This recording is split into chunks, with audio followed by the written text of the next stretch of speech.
નમસ્કાર દર્શક મિત્રો, આપ જોઈ રહ્યા છો આજના ભારત ન્યૂઝ. હું છું આપની સાથે ઇકબાલ શાહ. પાટણની ઐતિહાસિક ધરા પર શ્રી જલારામ ગૌ સત્સંગ મંડળ દ્વારા 51માં ગુરુવારની શાનદાર ઉજવણી કરવામાં આવી હતી. શ્રી જલારામ ગૌ સત્સંગ મંડળ દ્વારા તારીખ 22/2/2024ના રોજ રમેશભાઈ ગણપતલાલ ઠક્કર આરજીના યજમાન પદે દર ગુરુવારના ભજન સત્સંગની શુભ શરૂઆત કરવામાં આવી હતી. ત્યારથી દર ગુરુવારે યજમાનના નિવાસ સ્થાને ભજન સત્સંગ કરવામાં આવે છે. જે ભજન સત્સંગને 50 ગુરુવાર પૂર્ણ કરી તારીખ 6/2/2025ને ગુરુવારના રોજ શ્રી રામકૃષ્ણ ગૌશાળા રામનગર રોડ પાટણ ખાતે શ્રી હર્ષકુમાર બાબુલાલ પટેલ પરિવારના યજમાન પદે ખૂબ જ શાનદાર ભોજન સાથે 51મો ભજન સત્સંગનો કાર્યક્રમ યોજાયો હતો.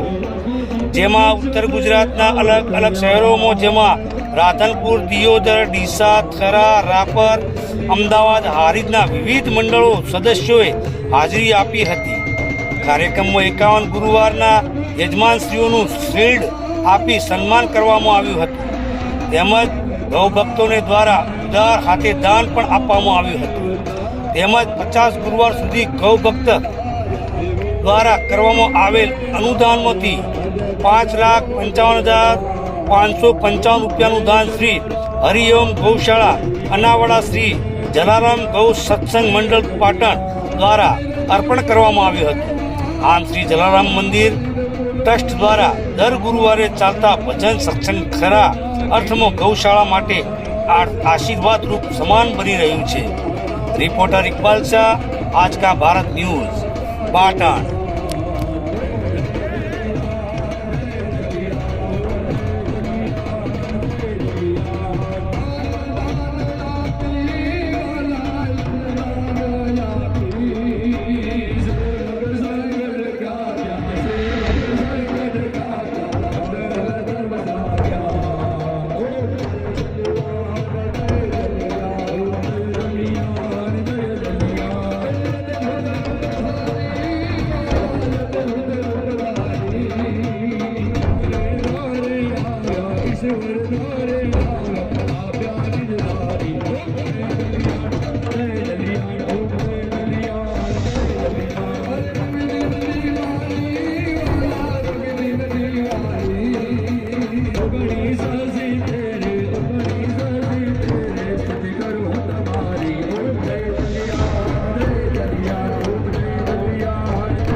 ખૂબ સુંદર જોગાનું જોગ રાજુભાઈ પત્રકાર પણ આપણે ઉપસ્થિત છે, એમને પણ જોરદાર તાળીઓથી વધાવીએ.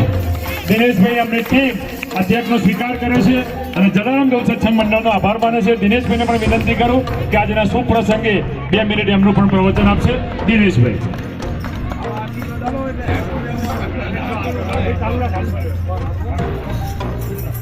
બોલે જલારામ બાપા કી, વીરભાઈ માત કી, ગૌ માત કી. જલારામ સત્સંગ ભજન મંડળ દ્વારા આજે 51નો જે ગુરુવાર છે અહીંયા પરિપૂર્ણ થયો અને પવિત્ર જગ્યાએથી આ સત્સંગની શરૂઆત થયેલી અને 51મા રવિવાર પર જુગાનું જો અહીં ગૌ માતાઓની મિશ્રામાં જ ઉજવવામાં આવ્યો છે. એ વાતનો ખૂબ આનંદ છે. ધારો તો એ લોકો મસ્ત મોટા કોઈ ફંક્શન અથવા તો કોઈ જગ્યાએ હોલમાં પણ આ કાર્યક્રમ રાખી શકતા હતા. આવી ઠંડી હતી છતાં આવી જગ્યાએ એટલે કે ખૂબ જ પવિત્ર જગ્યા કહેવાય જ્યાં ગૌ માતાઓના નિવાસ સ્થાન હોય એ જગ્યાએ.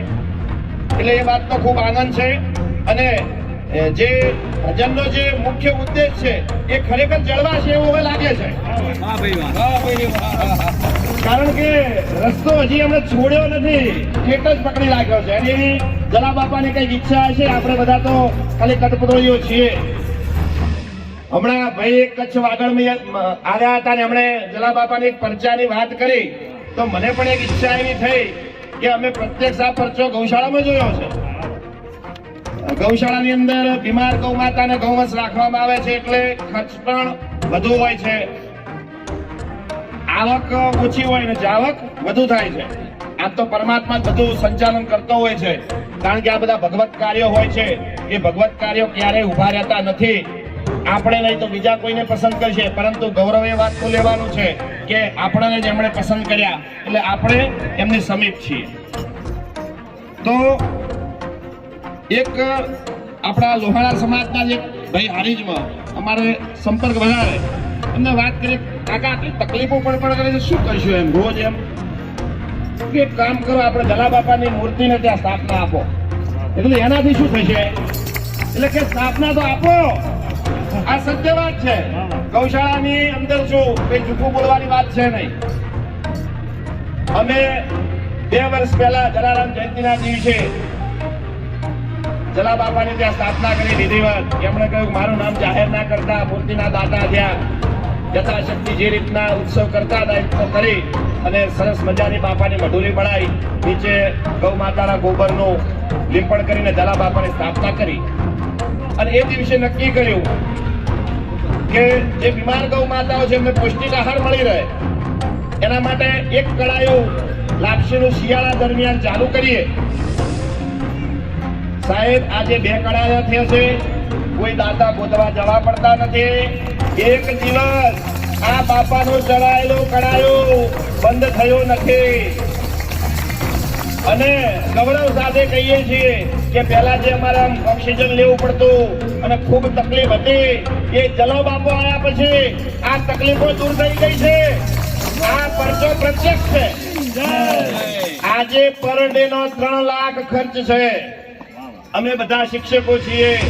આ વિષ્ણુપુરી ગોસ્વામી, રજનીભાઈ, કૌશિકભાઈ જાની, અભિરાજભાઈ, આવા ઘણા બધા લોકો અંદર જોડાયેલા છીએ. બીજી રમેશભાઈ એક એવી વ્યવસ્થા છે કે અમે ત્યાં કોઈ પ્રમુખ મંત્રી આવું રાખ્યું નથી. સ્વયં આપણી કપિલા ગૌ માતા એ જ એના અધ્યક્ષ છે. એમને જ હિસાબ સંભળાવી દેવામાં આવે છે. મોટું દાન રોકડું લેવાનો અમે આગ્રહ રાખતા નથી. પછી દાતાની ઈચ્છા હોય તો બરાબર, પોતાનું દાન દાતા આવીને વાપરે અને ગમે ત્યાં ગાય માતાની સેવામાં જોડાય. એવું નથી કે હરિઓમ ગૌશાળામાં જ ગાય માતા છે. આપણા ઘરના આંગણે આવે એ પણ ગાય માતા છે. દિલ્હી જો તો પણ ગાય માતા છે. અમદાવાદ જો તો ગાય માતા છે. પરંતુ કળીકાળમાં જો બચવું હોય તો ગૌ માતાનું પૂછડું પકડી લેજો. અમે એના પ્રત્યક્ષ દાખલા છીએ અને પરમાત્માની તો હાજરી આજે છે. એ તો આપણે મીરા અને નરસિંહ બન્યા નથી. આપણામાં ભેળસેળ થયું છે, એનામાં ભેળસેળ નથી. આજે તમે મીરા નરસિંહ બનો, આજે શકુભાઈ બનો, આજે એમને તમારા ઘર કચરા પોતા કરવા આવવું છે. એ તો અવિચલ છે.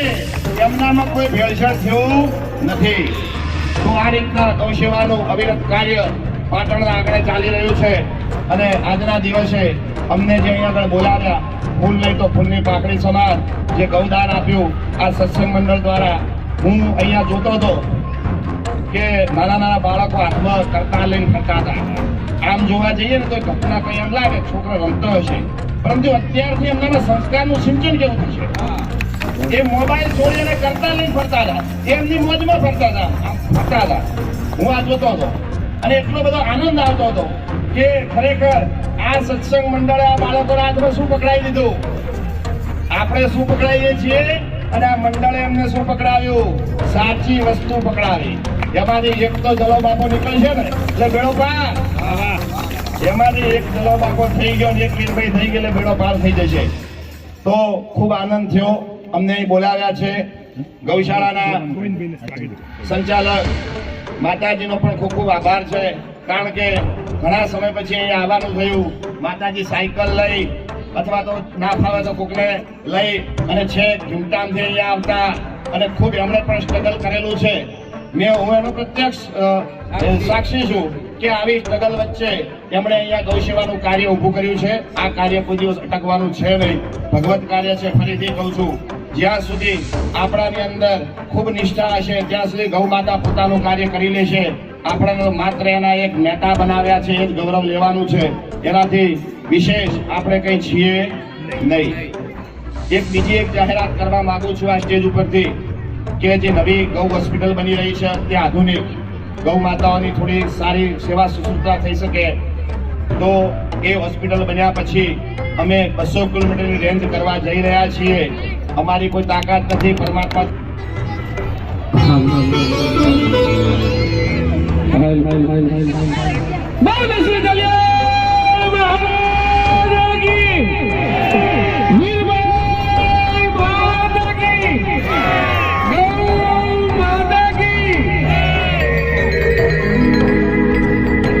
રાધનપુર જલારામ સત્સંગ મંડળ છેલ્લા 15 વર્ષથી એક ધાર્યું બાપાનો જે મંત્ર છે, જ્યાં ટુકડો ત્યાં મારો હરી ટુકડો, એ દર રવિવારે દરિદ્ર નારાયણોમાં ખીચડી શાકનો પ્રસાદ અપાય છે. દર ગુરુવારે એ જ દરિદ્ર નારાયણોને મોહનથાળ, ગાંઠિયા, બિસ્કીટ આવું અપાય છે.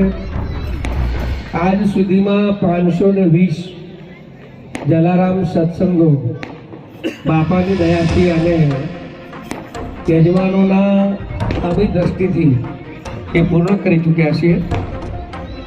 શિયાળામાં ધાબળા વિતરણ હોય, મેડિકલ જે કોઈ છે એને ફ્રૂટ વિતરણ, આવી નાની મોટી અનેક પ્રવૃત્તિઓ એ થતી હોય છે.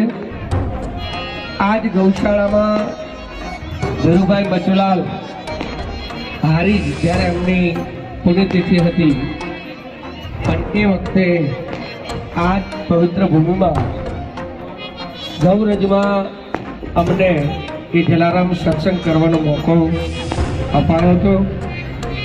આજે પણ એ સ્મરણો યાદ છે. સમયની કેટલીક મર્યાદાઓ છે, પણ જે રીતે દરેક સત્સંગ મંડળો કાર્ય કરે અને બાપાના ચિંજા માર્ગે ચાલવાનો પ્રયત્ન કરીએ છીએ, જ્યારે પણ જ્યાં જ્યાં જલારામ સત્સંગ કરવા જવાની ફરજ પડે ત્યાં અવિરત વિના સંકોચે આ જલારામ સત્સંગ મંડળ જાય છે.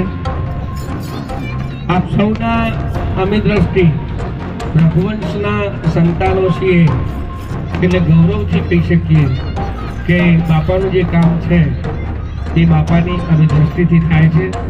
જે કોઈ જલારામ સેવક પૂજા ઉપસ્થિત છો એ સૌના ચરણારવિંદમાં નમસ્કાર કરી અને અમારા જલારામ સત્સંગનો એક ઘરેણું કહી શકાય તેઓ ભાઈ શ્રી હરેશ તે પણ ગજબના સારા બાપાના ભજનો ગાઈ શકે છે. ભાઈ શ્રી અંકિત પણ રાપર છે, પણ અમે એને અમારો ગણી અને જ્યાં જવાનું થાય ત્યાં લગભગ અંકિત પણ અમારી સાથે હોય છે. જયેશભાઈ અમારા આ જલારામ સત્સંગ મંડળનું જેમ આપણે વાત કરીએ કે કોઈ પ્રમુખ મંત્રી અમારે નથી, પણ ક્યાંક કોઈના રાહબર નીચે ચાલવાનું થાય તો એ જયેશભાઈ કોટક પણ એ અમારા રાહબર છે. ભાઈ શ્રી વિશાલ શંકરભાઈ અને ડીસી ગોકલાણી એમ કહેવાય અમદાવાદના, પણ અમારા જલારામ સત્સંગ મંડળના એ સભ્ય છે, એ કદાચ ભૂલી જાય પણ અમે એમને ભૂલ્યા નથી. એટલે એ જલારામ સત્સંગ મંડળના અમારા સભ્ય પણ આજે અમારી જલારામ સદભાવનીમાં એમનું નામ છે. સમયને લીધે ભાઈ શ્રી હરેશભાઈને રજૂ કરું. અને આપણી જે અહીંયા ગૌશાળા છે એમાં અમારા જલારામ સત્સંગ મંડળ વતી 11,000 રૂપિયાનું અનુદાન આજે અમે જાહેર કરી છે. આપ સૌના ચરણોમાં નમસ્કાર સાથે ભાઈ શ્રી હરેશભાઈ.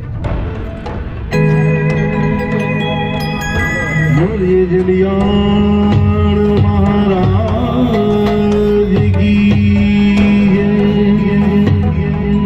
વીરવાય માત કી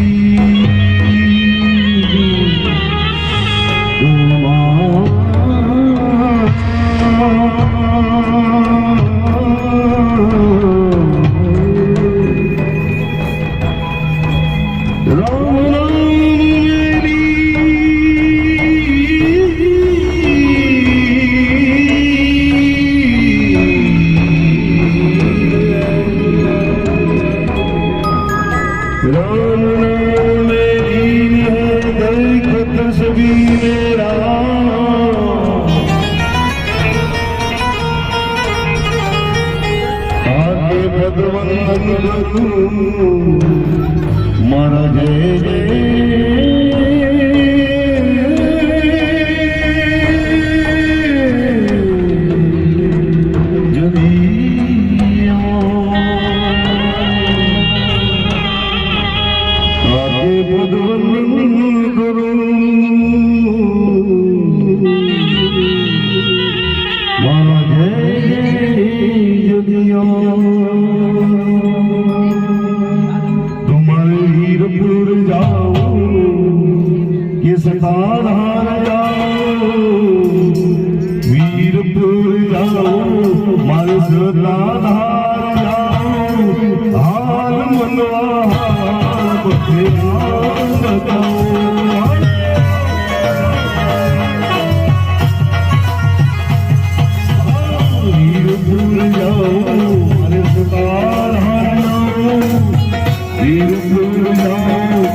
મારે